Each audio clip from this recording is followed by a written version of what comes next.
everyone. Welcome to our China Speed Live. Today, for this episode, our topic will be how can foreign brands reach Chinese consumers through fintech. So before we start, just give me a few minutes to introduce Chinable Academy and China Speed first. So Chinable Academy is a training and resources sharing platform. We offer courses and workshops about China business, internet, e-commerce, and marketing. And China Speed is a series of live webinars powered by Chinable Academy. So for each episode, we will be featuring one guest. They will come from China e-commerce marketing industry and also maybe KOLs, MCNs, etc. So be sure to stay tuned for our upcoming episodes.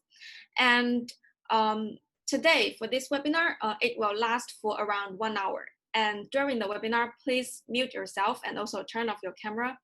And it will be recorded. So if any of your friends miss the webinar, you can ask them to come to our website. We will post a replay video tomorrow on our website. And also, if you have any questions during the webinar, you can use the chat box to leave your questions, and we will answer them in the Q&A session at the end of this event. So for any other queries, you can just contact our guest directly. So today, we are very honored to have Yassine join us for this live webinar. And we will talk about fintech. And Yassine is a fintech expert. He lived in China for 6 years, and now he is in Paris. And he worked in Ant Group and Alipay before, so I'm sure he has a lot of experience to share with you guys. So maybe Yassine, you can introduce yourself first. Sure. Can you hear me well? Yeah, we can hear you. Perfect. So I will share my screen directly and present. Can you see my screen as well? Yes. Great. So I would like first to thank you, Miro, for the invitation. It's the first time that I joined this webinar, and I've been watching almost all of your webinars before, and they're really interesting. And I'm really glad to be, I think, one of the first to share some information about fintech, especially the Chinese fintech. So a few information about myself. So my name is Yassine Regragui. I live in Paris for now 2.5 years, where I've been working for Deloitte for the past years, especially working on the China market and fintech related projects. Before coming back to France, I lived in China for 6 years, as Miro mentioned. So 2 first years I worked as an entrepreneur, working for Chinese startups. I've launched my own startup as well. And then I joined Alibaba Group in 2014, right before the IPO in New York. So first I worked for AliExpress, where I was in charge of developing the online exposure of AliExpress globally. And then I was the first foreigner to join Alipay in China to launch and develop the English and traditional Chinese version of Alipay app that today counts over 1 billion users. So I will be sharing with you a few information about Alipay and WeChat, but more specifically about the fintech ecosystem in China. As you probably based in China or overseas, you will learn a lot of new things. Especially as we see fintech as only payment, but actually it's much more than that. It covers investment, it covers a lot of other topics. Okay, thanks for the introduction. Maybe at the beginning, you can introduce a bit about the China fintech ecosystem first. Let us have a big picture about the whole fintech industry in China. Sure. So just as an introduction, and in order to illustrate how the Chinese fintech is really different from all what we can see in the rest of the world, I took 2 pictures. So the picture on the left that presents a person that is paying with her face in a KFC store in China, and a person on the right, which is a beggar in China, using a QR code to receive money. So this exactly shows how the cashless society is in China. And actually, during my 6 years life in China, I didn't need to use either my cash or my card to pay, and everything went through my phone, either with Alipay or with WeChat. So actually, cashless life is really happening in China. More and more cities are becoming cashless. We'll of course discuss later about the cashless cities and what makes a cashless city like really different from other traditional cities that basically use a card or cash. So actually, the mobile payments and the non-traditional payment methods in China are like major. Basically, you can see in this chart that over 50% of payments in China are made through like non-traditional payment methods, which means Alipay WeChat, but most of the time it's made by phone. And of course, cash is still present, although more and more people trying to use their phone to pay. But of course, we also have a debit card and credit card that are used in either online and offline. So if we had to take one picture to summarize all the ecosystem of fintech in China, we would take this one. So it was made by Goldman Sachs, and it presents the whole fintech ecosystem. I mentioned about payments, but actually fintech is covering either financing, it's covering like saving, investments, etc. And there are a lot of top players. What is interesting here is that these top players are not banks or insurance companies. They started to be like big techs, such as Alibaba and Tencent, either Jingdong and Baidu. So we call them the BATX, with the X as a Xiaomi. Yeah. And actually these large platforms, actually, they have data of their users, and they collect more data than the banks. So that's what led them to create like payment solutions.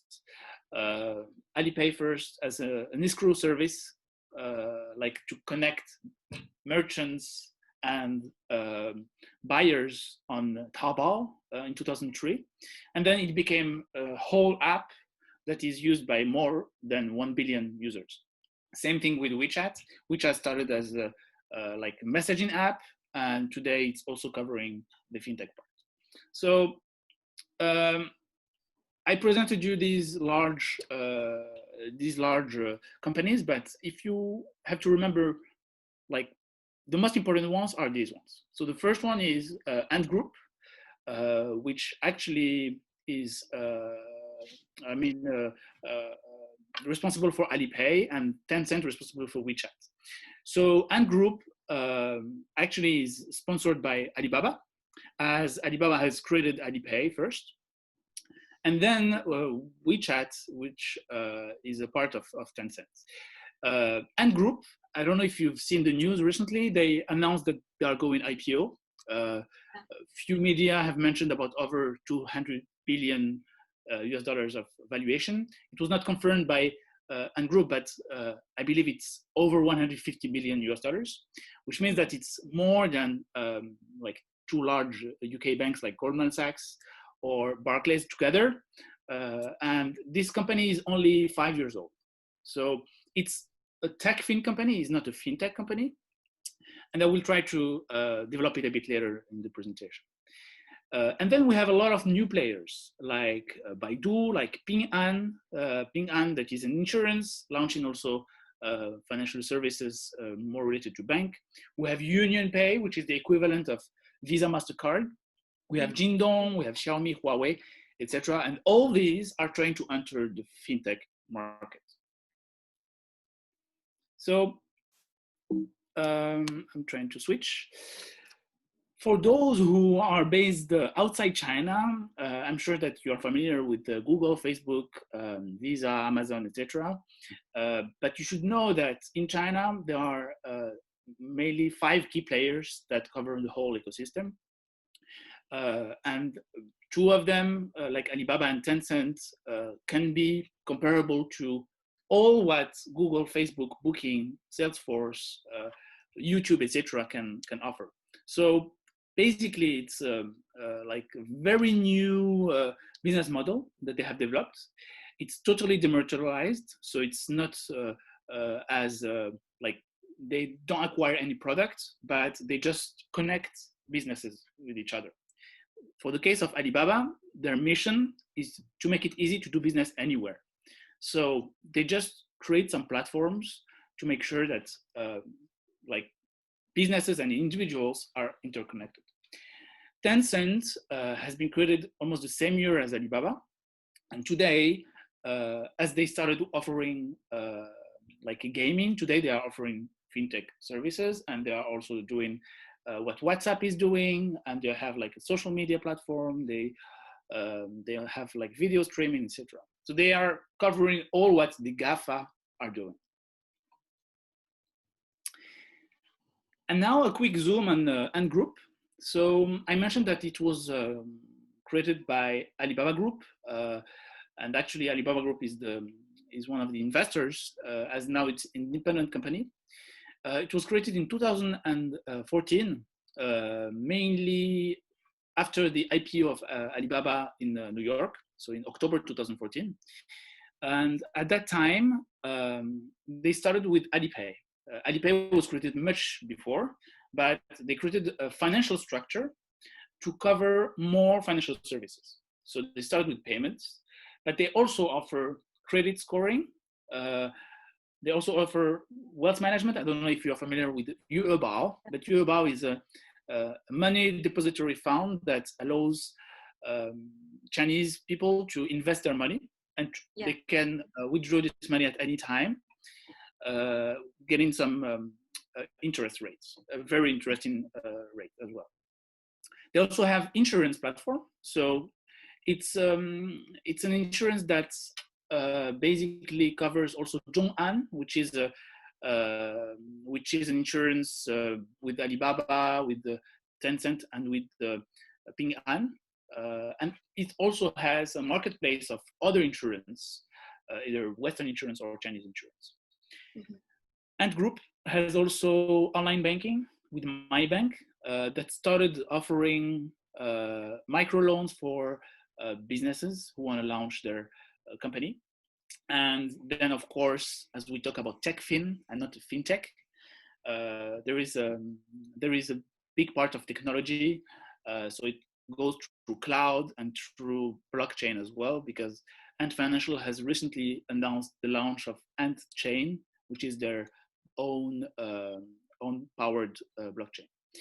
So I would like just to insist on one part, which is the TechFin part, because most of the time we speak about fintech because, I mean, it's like financial related topic, but TechFin is more about a technology company that is offering financial services. Mm-hmm. However, a fintech is a financial company that is using technology to offer their services. So basically, all these Ant Group, Google, Facebook, Tencent, etc., those are tech companies, and they try to offer more and more financial services. So that's the comparison we should take from it. And that's what the title is mentioning as well, that actually Ant Group is the world's largest TechFin company. So I mentioned about Alipay, and I would like to just give you a few details about it. Alipay is seen generally as the equivalent of PayPal, but actually it's much more than PayPal, because people spend more than 60% of their time doing something else than financial services. They either, of course, they can transfer money, they can ask for a loan, they can ask for money from their friends, etc. So all related to finance. But then more than 60% of the time, they will either book movie tickets or talk with their friends or order food delivery or book a flight tickets or pay their bills, etc. So it's not anymore a payment app, it's becoming a lifestyle app because it has over 200 services that are available directly within the app. And it can be comparable to an operating system. It's like when you open your smartphone and you have all these apps. So it's the same when you open Alipay or either WeChat, you have a lot of features which are integrated within the app. And actually, in China, there are over 900 million users, and overseas, with the partners of Alipay, 300 million other users. So in total, it's 1.2 billion users globally for Alipay. So actually, the interesting part is that for foreign brands, as it's the topic today, for a foreign brand who want to actually accept Alipay, it's possible. For example, if I take the example of France, in France, we have more and more merchants which accept Alipay, especially from the tourists who want to come to France and use their phone to pay. Because in China, they're used to have Alipay and WeChat. So when they go to travel, they would like to continue this experience. So what Alipay and Alibaba Group has created is a whole journey. So before the trip, they will use a Fliggy, which is the trip booking platform from Alibaba. They can use it directly within Alipay. So they will book their trip. They will also target some merchants. They will probably want to buy a Louis Vuitton bag or Nike shoes or some local products. They will get some coupon. Then when they will arrive in Paris, for example, they will be able to use Alipay to go to some specific places. So you can see on the screenshots on the top, you have on the middle, you have a restaurant, all the restaurants that accept Alipay. You have also all the scenic spots. If you want to visit some spots, you have the stores. So every brand basically can have their own store within Alipay. And actually it offers an opportunity for the traveler, the tourist, to have access directly to their coupon or their promotions directly within the app. So they can also get tax refund directly with the app. And when they go back to China, they can continue this experience by purchasing products from Timor Global. And this was a presentation, I think, the previous presentation on China Bold Academy. So I don't know if you have any question now, Miro, but I can probably continue. For actually, maybe talk more about WeChat Pay. WeChat, yeah. So WeChat actually is a competitor for fintech, especially on the Chinese market for Alipay,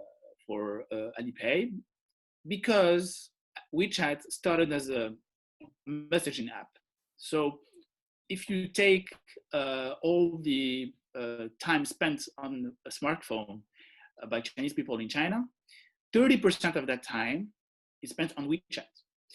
And over 70% of the time is spent on whole Tencent products, which means that it's really must-have app in China, and that most of people will use that app to communicate. Either Miro and I have started talking on that app to show you how like normal it can be to use that app. And then WeChat has launched their payment platform that made it even easier for users to transfer money, and especially during the Chinese New Year, where people send a hongbao. It's like red envelopes, and it's really what helped the rapid development of WeChat Pay in China. So there are different ways to pay with WeChat. Brands can either choose, like on offline part, what we call a quick payment, Like the user will have a QR code that he will present to the seller, to the merchant, and the merchant will have an equipment that scans that QR code and the payment is done automatically. For the web payments, it's almost the same. So when I will go on a website, for example, I can go to on airfrance.fr for travel, I will have a QR code that I will scan with my phone and then it's paid automatically. But it's not the only ways to pay with WeChat. WeChat have recently launched mini programs that allow brands to have a kind of e-commerce that allows users to pay directly within the app. And I think there are hundreds of thousands of mini programs that are available within the app.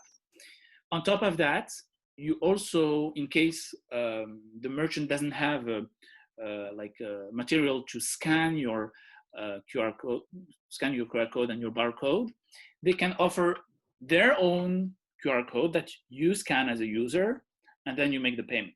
So the QR code is really the new normal in China, and it is what actually is used either to pay or also to get to some website or information. Generally, you can see the QR codes in the business cards, etc. So actually, I really feel that it's really innovative. Although in France, and I think in many other countries, QR code is not a lot used. In France, it's mostly like NFC, like contactless payments, and it's less about QR codes. Mm-hmm. But now, like Apple Pay is launching their QR code, PayPal is launching their QR code. So I think the trend is more to switch to QR code because it's more secured and it has a lot of more advantages. Here are some examples of how WeChat can be used by foreign brands. You can see that it can be used offline, so either by restaurants, it can also be used in transportation, in shops, etc. And actually just makes life of Chinese travelers easier. For now, it's mainly offered for Chinese users. And then we will talk probably later about how these two large companies, Alipay and WeChat, are going global. So, yeah. Sorry, Muriel. Yeah, about Alipay and WeChat Pay, because it's the two mostly used payment gateways in China. So you also mentioned that Alipay and WeChat Pay is not only a payment gateway, it's more than a payment gateway. It's like Alipay is like a lifestyle app. You can order a takeaway, you can call a taxi, you can do everything here.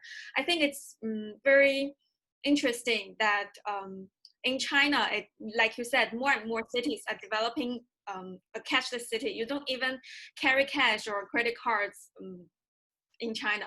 So I have like a question. You're now in Paris. Do you miss the cashless city in China? Do you miss this?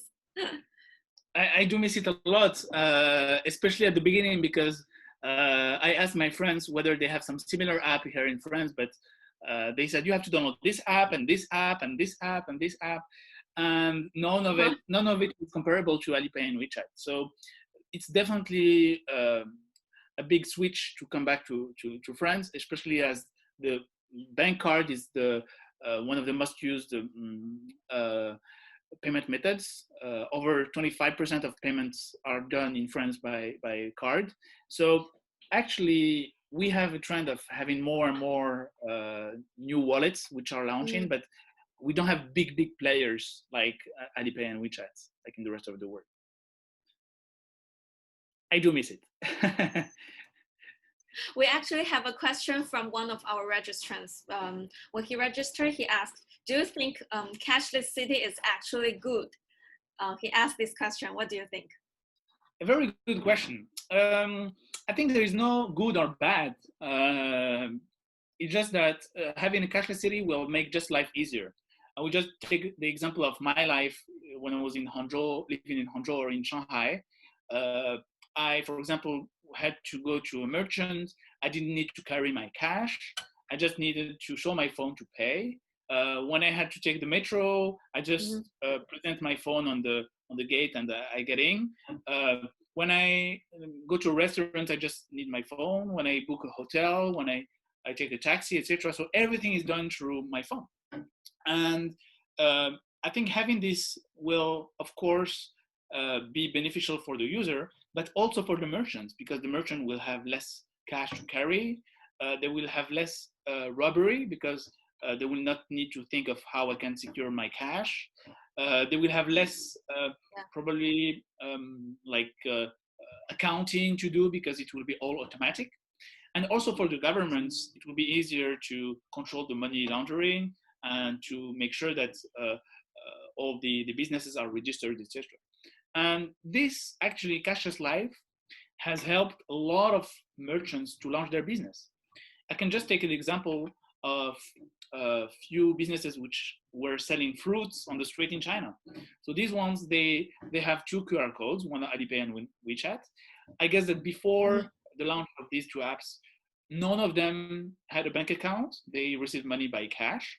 And now they opened Alipay and WeChat, which proves that they have credited their company and they can receive cash normally. So I think that it's a new trend to have cashless cities. If we take the example of Sweden, Sweden has less than 4% of cash usage. So people are getting more and more cashless. But China is, in its scale, the largest in the world, which is using cashless payment methods. So I think that my choice is, of course, having a cashless city. But I would not say that not having a cashless city is bad. But it will just, for myself, make life easier and help me to create my business easily and make the economy grow. Of course, I will have to, the most important part is that I have to trust the app I'm using. If I don't trust Alipay, if I don't trust WeChat, then it will be complicated to use those two apps. And the trust, I think, is the most important part. And that's the reason why a lot of people are using Alipay now and WeChat as well, because it started as an escrow service, as I mentioned. So merchants and buyers were trusting Alipay, and then Alipay has evolved into an app. So naturally, they all switched to this app because there is that trust. Okay, I think that actually leads to another question is about security. How do you control, like as Alipay and WeChat Pay, how do they control the payment security so that customers will trust them and also the companies will also trust them? So actually, this is the part of regulations. And actually, the trust is really important and security is really important, especially when you are using online payment methods and when you are using dematerialized payment methods. So one of the key points that where Alipay is investing and all the other fintech companies are investing is the security of the apps. So when I was working at Alipay, we were working on a project called Feiying that actually helps every user to complete their identity verification to make sure that there is not other person who is using their account, and to make sure that it's the right person who is using that account. And that's KYC, what we call a KYC, like know your customer process, helped to have certain levels, so different levels. Each level corresponds to a limit on the account. So, for example, in case I have like verified my account with my face and with my ID card, then I can have up to, for example, 10,000 renminbi, like $1,300 more or less, of a like balance limit. In case I verify with more ID or more verification ways, my balance limit can increase up to 200,000 renminbi. And this was launched by the PBOC, People's Bank of China, to make sure that there is this regulation. So this is about regulations. About security, there are different factors. One factor is about AI. So AI helps a lot to see whether there are some security breaches, and there are some like pirates which try to hack those transactions. For instance, in case I'm based in Shanghai and I make a payment in Shanghai, and half an hour later there is a payment in Beijing with my account which is made, it's impossible that this payment is validated, because it's impossible to go from Shanghai to Beijing in half an hour. So this is also AI that helps to make sure that there is a logic behind it, and that the account is safe and transactions are safe. And I think the risk is much less than 0.01, which means that it's really powerful as well. On top of that, I can also subscribe for insurance within the Alipay or WeChat app that helps me to guarantee my assets in case there is a problem with my account, or someone who steals my money. And then there is the third fact, which is about the authentication. So, for example, if I want to make a transaction, I will need to use different ways. Either to use my face on my phone to pay, so then I'm sure that it's me who pays. The second way is to use my fingerprint, because my phone allows my fingerprint. Or I have a code, a password directly. So sometimes they ask you two factors: one like face and fingerprint, or face and password. And I think the face recognition now in China is more and more developed, because a lot of merchants now accept face recognition payments. So you don't even need your phone to pay.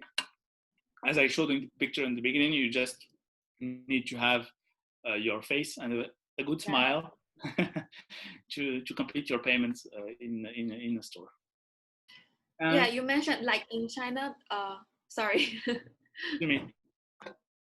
Sorry, you mentioned in China, we will have to verify ourselves. So we actually have limitation. Like each ID card can be used to verify like several accounts, only several Alipay or WeChat Pay accounts. Yeah. So they call it "渠道", like channels, verification, 认证渠道 in Chinese. So it's like there are different ways to verify the account. Of course, the prerequisite is to link a bank card with Alipay or with WeChat. This is the most mandatory level, because in order to use Alipay and WeChat, we need to have a Chinese bank account. And we already do a KYC verification in a bank. So this is the first level. And then we can use either passport, either an ID card, or like a residence card for foreigners. We can use our face. And also there are other levels which are more on the usage of the app. So for example, if I use a lot the travel feature, it means that I will use often my passport. So I'm more trustable. So then my level will increase. So in total, there are 3 levels that make verification of an Alipay user and a WeChat user. And the more documents given for the verification, the highest the balance limit will be. Highest level you are. Yeah. Yeah, actually, it leads to another question. The previous page on your deck, like the social credit system, because each one user has to use his or her ID card to verify his account. So that's why this Alipay or WeChat Pay account can be used to calculate this user's credit. So this is why we are, if we live in China, you will see that if your Alipay, the 芝麻信用, if your credit is more than a certain number, then you can use your Alipay to, for example, rent a sharing bag or rent a power bank without, you don't need to pay deposit, then you can rent the sharing bag. So you have some sort of priority than other users if they don't reach this level of credit. So could you talk more about this social credit system? Sure. So I will first start speaking about the Alipay's credit system, which actually called the Zhima. And actually, it's a credit score which is based on the behavior of users within the app, not only the financial statement. So, for example, the more I use the app or the more specific apps I use every day, the higher my score will be. So, I have a score of 701, which is actually a good score. And this score can allow me to, for example, rent a bike without giving a deposit, or as you said, Miro, rent a power bank, sorry. And actually, when you reach a higher level, like 750 or 800, you can even apply for a Canadian visa. Administrative procedures easier.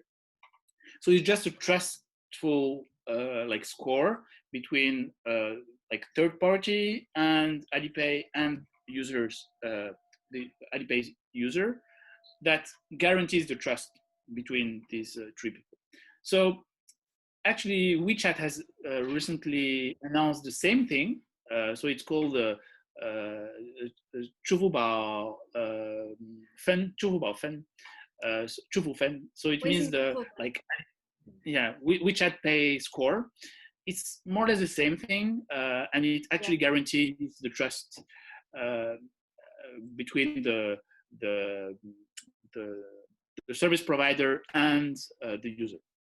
So actually, it's a big innovation because it helps also to have access to some financial like assets. For example, I can ask for a loan. The loan can be high in case my score is high, and it can be comparable to what we see in the US with the FICO score, and it's just a score based on the behavior on the app. And it's not like I think it's very interesting because in Western countries, you are actually using your credit card to create this social credit system. But in China, you're using Alipay and WeChat Pay, this mobile payment gateways to create your social credit system. So maybe if you can talk more about like compare China fintech industry to Western countries, because we also received some questions that, for example, will fintech be as developed in France as in China? This kind of question, or for example, how do you think the fintech industry in China different from other countries like the Europe or other countries? What do you think? Well, I think that China is definitely the pioneer of this new cashless life because they really, through Alipay and WeChat, made the payments cashless. It started in China, and now we see that more and more countries are trying to invest on it. So, how to be comparable? I think I see WeChat and Alipay not as a payment apps, and I mentioned it earlier. It's more about lifestyle features. However, in Europe or in the US, we will see PayPal or we will see Lydia in France or Paylib in France as payment features, payment apps, like Apple Pay as well. We will not use those apps to do something else than payment. However, on WeChat, I can either pay and I can also talk with my friends. On Alipay, I can shop on Taobao and I can also pay in a store and talk with my friends. So actually, payments is only the starter of the whole experience. And I think that Western companies, as I've been discussing with banks here in Europe, they are thinking, not doing the same, but they are thinking of what are the advantages of this model and how, not duplicate it, but how we can get inspired from it and how we can create a new model that is adapted to the users. Because Alipay and WeChat have been created based on the Chinese users. They were not created based on the Western users. So every country basically has its own way of development. And we have done some surveys earlier, for example, in France. We've seen that most of French people will not like having one app that summarizes everything in their life. They would probably would like to have 4 or 5 features maximum, which means that the cashless will not, and this fintech app will not be developed as Alipay. However, it really gives a lot of new ideas for those Western brands to launch a lot of like innovative products. And we can see it, for instance, in the north of Europe, in Sweden, as I mentioned, with Klarna. And we also have, like in France, Alipay that is also trying to offer some loyalty programs and try to do more than payments, because the users are not supposed to use the app only to pay, actually. And it's not anymore the banks which do it, it's more fintech. And what is interesting as well to mention about fintech is that actually it has started this fintech wave around 2007 and 2008 during the financial crisis, because banks usually they were those who managed all the like payment related products. They were those who like were the main actor to communicate with their users on payment related things. However, during the crisis, those banks did not focus on innovations. So it gave a room for newcomers, new fintech, to focus on that and offer innovative products. We see it with Revolut in the UK. We see it with N26. We see it with a lot of new neobanks, new disruptive banks that try to do something that banks were not able to do, because banks were focusing on regulations and try to make sure that they don't go bankrupt, etc.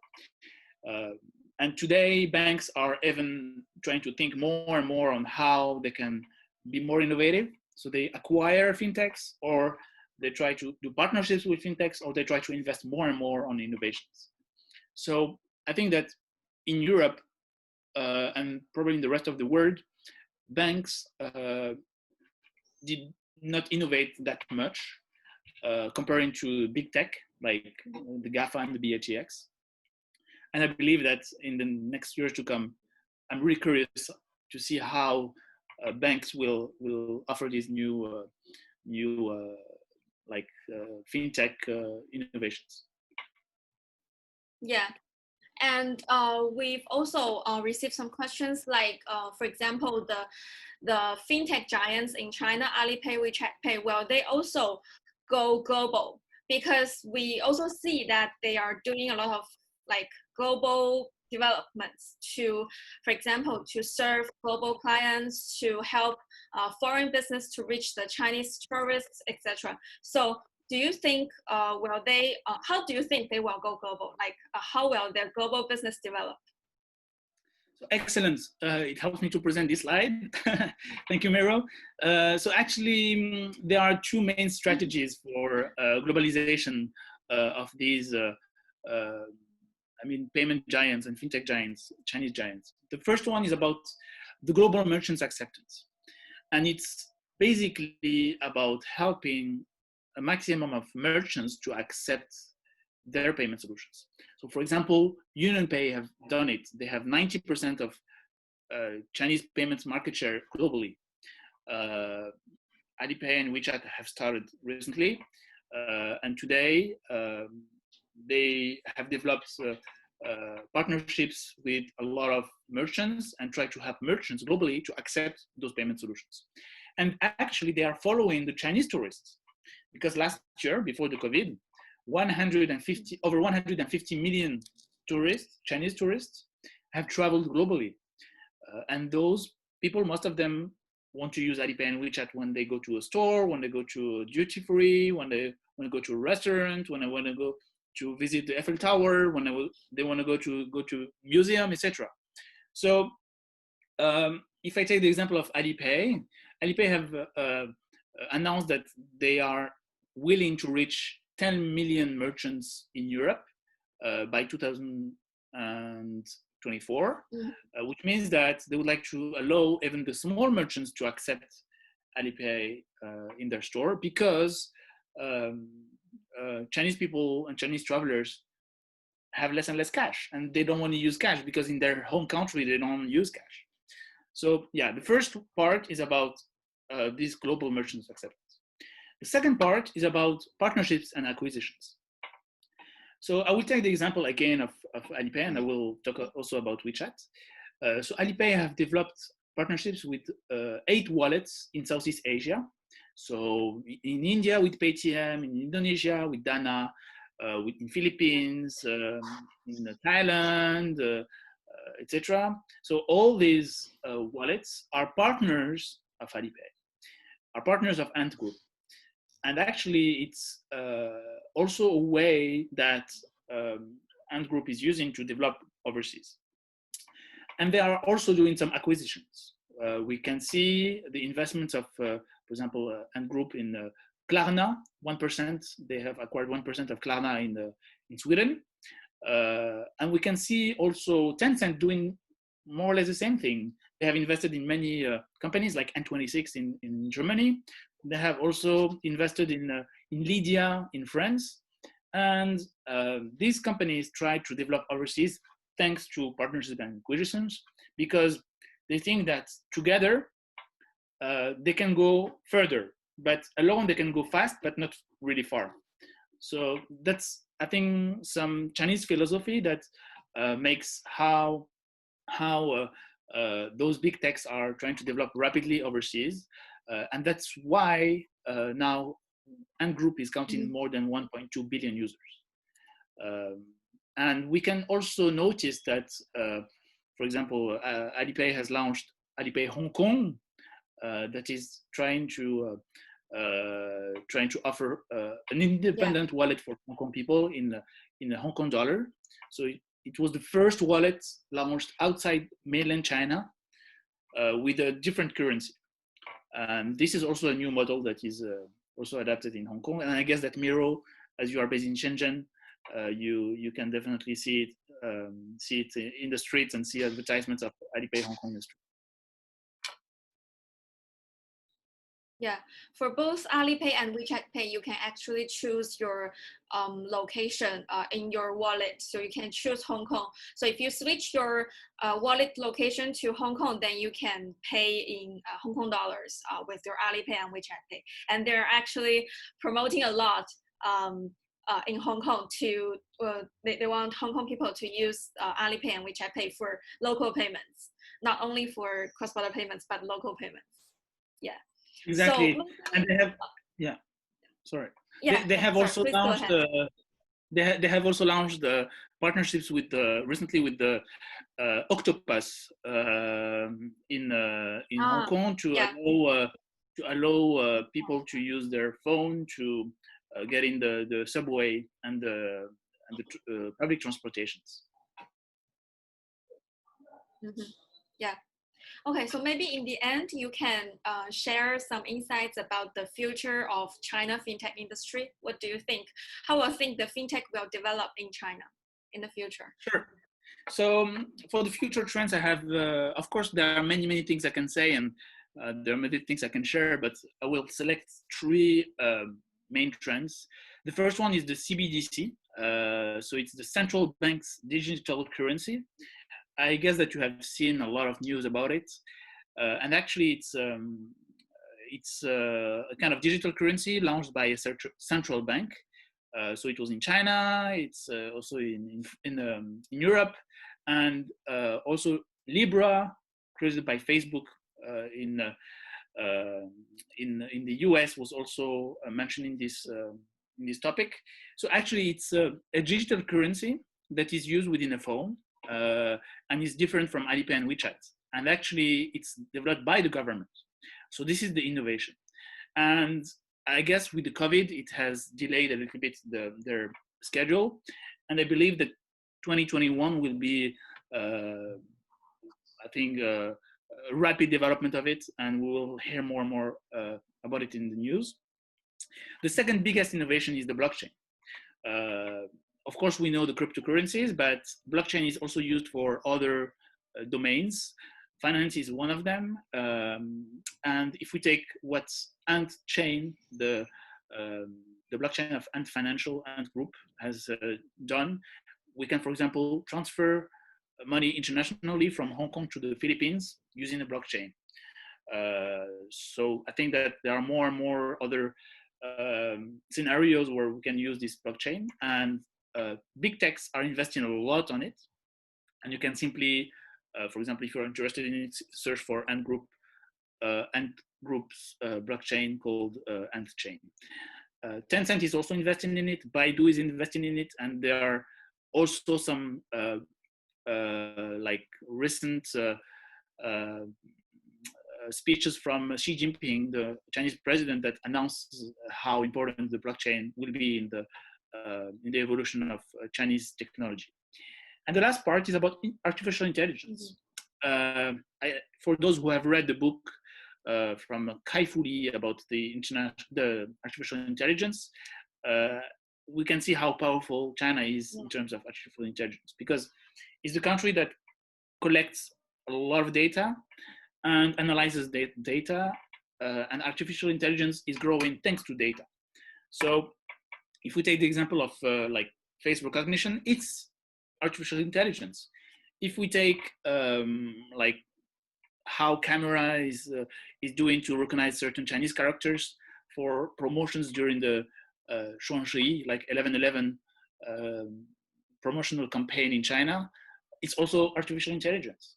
So actually, these are the three big trends that are happening in China in terms of fintech. Of course, there are others. I didn't mention about how the app is evolving, how new features we will have, what new features we will have, what new acquisitions of those big techs we will have. For example, UnionPay that is launching their own wallets, their own payment solution as well. So there are a lot of things very interesting which are happening in the near future. And the one I'm the most excited about is the CBDC, because it will definitely create a lot of discussions, especially as it's seen as a competitor of Alipay and WeChat, but actually it's a combination of Alipay and WeChat together, as it will be also offered on those apps. Okay, thanks for the sharing. And next will be the Q&A session, and we've already received some questions from the attendees. I think we've already answered some of the questions. There is one: how will fintech players evolve in China with DCEP from government? Will this leverage them or limit them? Like you mentioned, actually a lot of banks are starting to develop their own wallets, their own app. Yeah. So actually, the CBDC is definitely launched by the government, launched by the central bank, and it will be associated with local banks. So it will definitely be a combination of government plus banks plus local players like Alibaba and Tencent. And it will not be a competition. I believe it will not be a competition. It will just like make concrete this fintech vision of making a cashless life, cashless society, cashless cities, and an initiative from a government can be definitely a good thing, because of course we will not have like the cash which will disappear within the 10 coming years. I'm sure it will not disappear. However, there is this desire of not only China, but also Europe, of launching digital currencies, because everyone is going digital. Everyone is using their phones. So how come we have a phone and we still need to use the bank card? And I think that those central banks are aware of it, and they're working on how to limit the money laundering and how to limit the financing of terrorism, and how to allow users and citizens to have an easy life thanks to digital currencies. Mm-hmm. Okay, we have a new question. Do you think there will be interoperability between Alipay, WeChat Pay, and others? Excuse me, I didn't hear well the question. There will be what? Internal? Do you think there will be interoperability? I don't know. Okay. I didn't get the question, but if I try to, interpret it, like if there will be. I think he means. You think there will be like interactions between Alipay and WeChat Pay? Will there be I don't know, or other payment gateways? Interaction, you mean? Or they will just block each other. They will just never connect with each other, or they will connect with each other in the future. I got the question. Acceptance, acceptance between Alipay and WeChat Pay. Yeah, okay. like for Alibaba's products, they don't allow WeChat Pay, and for WeChat products, they don't allow Alipay. Do you think there will be like acceptance? I think that now, of course, it's blocked in each ways, but there are some common initiatives. We can see it with the Zhong'an that is created by Alibaba with Tencent and Ping An, which means that there is really a common project. It's the same thing with Didi. Didi was invested by Alibaba and Tencent. So, of course, although they are competitors, there are still some common projects, and they are not like having a really strong war. They are just trying to compete with each other, which is normal. And I think that if there was no competition, there would be no innovation. I believe in that. And I think the more competitors we have, the more innovations we will have as well. What I'm really interested in is that now we are talking about Alipay and WeChat, but we have a lot of newcomers like ByteDance with Douyin, TikTok.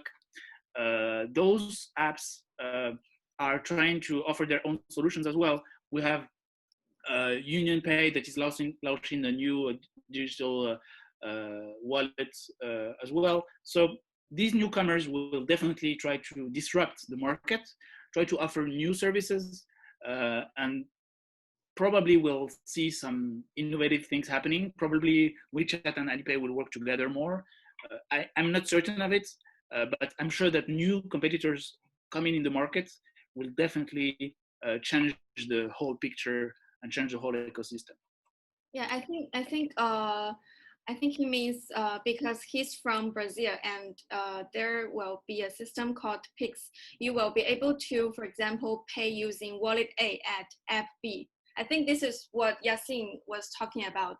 You can use like Alipay in another app, like in Didi or in other apps. You can use Alipay and WeChat Pay. You can actually use both. But you can't really use Alipay in WeChat or use WeChat Pay in Alipay. Exactly. You can't really use another. And not only that, it's also, for example, with Taobao. Taobao, it's a platform from Alibaba, and it's impossible to use WeChat Pay to pay on Taobao. Otherwise, everyone will switch to WeChat, and no one will use any more Alipay. But I believe that, of course, there are some platforms that accept all payment solutions, either Alipay and WeChat. Also merchants. Some merchants in China, they always have 2 QR codes. They will not only have one.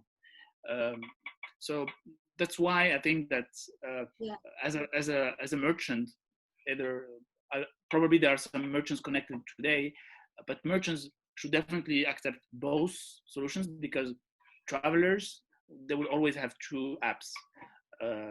And then, of course, depends on how generous each of the app is with the merchant, because they offer also some coupon and some discounts, etc. Yeah, unless you are a company like invested by Alibaba or invested by Tencent, then you may need to block another payment. But if you are just a merchant, and then you can actually offer both Alipay and WeChat Pay QR codes, and it depends on the customers wants to choose either one. It's okay. Exactly, and of course, I would like to mention about the fact that there is what we call a KYB. I mentioned about KYC, know your customer, and the KYB is know your business. So of course, in order for me as a foreign merchant to accept Alipay and WeChat, I need to go through verification process to make sure that I'm like a registered business, I have a certain financial statements, etc. So that I can accept those solutions. So there is still a process to go through. And for that, probably I can discuss off for those who are interested. Mm-hmm. Okay, so maybe in the end, because we also have a question from our registrants, they want to know about your China life as an expat. Like, do you have any advice to other expats in China? Because you've been living in China for 6 years, and you were an entrepreneur, and then you joined Alibaba. So do you have any advice to other expats? Sure. So I just took some pictures. I didn't write anything. Some pictures that summarizes a little bit my life at Alibaba. But for 6 years in China, I mentioned about creating my own business. So when I arrived in China the first time, I did not had this like goal of creating a business, but opportunities I had made that I created a business. And in China, when we have a business that lasts over 2 years, I think it's a very profitable business because it's a country of fail fast, do fast, fail fast.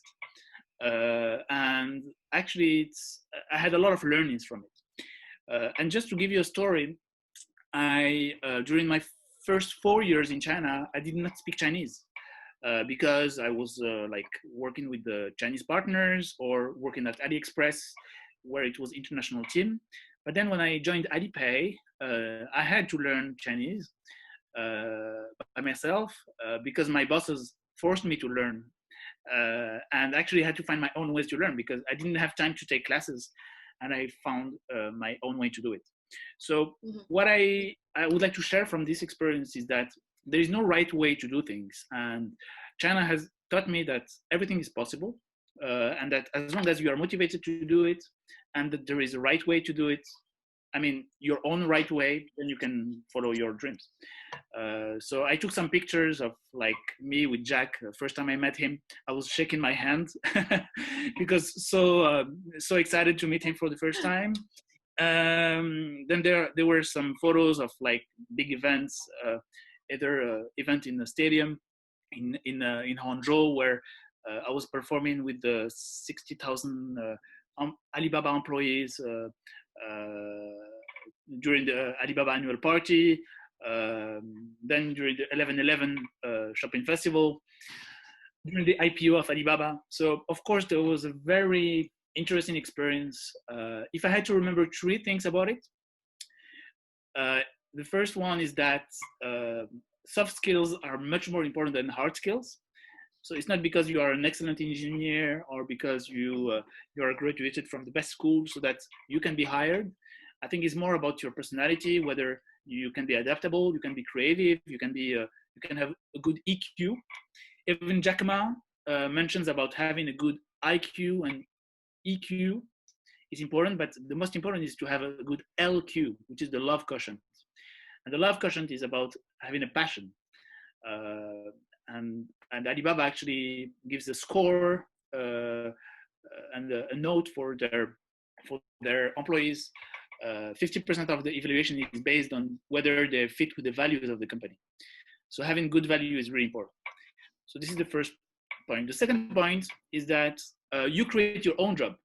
Although you got hired for a certain job description, you will never do exactly what is written. So you need just to adapt to changes, and everything actually is possible, as I said. I didn't know I will be the first foreigner to join Alipay at that time. I didn't know I will perform on the stage. I didn't know I will meet Jack. I didn't know I will stay in China for 6 years. So you just need to have a long-term vision. That's the most important. And the third point, I think, is about having relationships, good relationships.